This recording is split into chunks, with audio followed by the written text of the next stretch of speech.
হাতির উপদ্রবে চাষবাসের কথা ভুলেই গিয়েছিলেন মেন্দাবাড়ি এলাকার মানুষেরা। এই এলাকায় ধান চাষ বেশি হতো, কিন্তু বর্তমানে সর্ষে চাষের ওপর গুরুত্ব বেশি দিয়েছেন এলাকাবাসীরা। সর্ষে হাতির খাবার নয়, তাই এই চাষের জমির আশেপাশে দেখা যায় না হাতিদের। এই চাষের সময় এলাকায় কমে যায় হাতির আনাগোনা বলে দাবি কৃষকদের।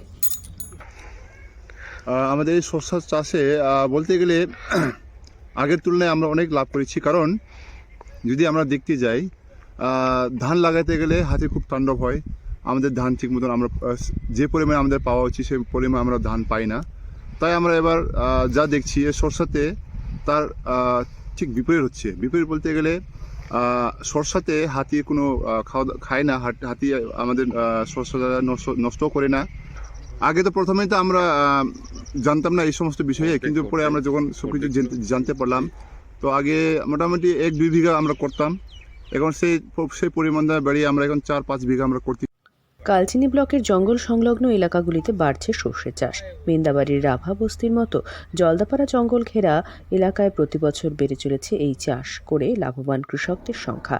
এই চাষ লাভজনক হওয়ায় এবং হাতি এই ফসল নষ্ট না করায় বন্যপ্রাণীর তাণ্ডবে চাষ ছেড়ে দেওয়া কৃষকেরাও ফের কৃষিকাজমুখী হচ্ছেন বলেও জানা যায়। কালচিনি ব্লকের মেন্দাবাড়ির মতো জঙ্গল ঘেরা গ্রামগুলিতে হাতির হামলা প্রায় নিত্যদিনের ঘটনা। বুনোদের তাণ্ডব থেকে ফসল বাঁচাতে গিয়ে নাজেহাল হতে হয়েছিল কৃষকদের।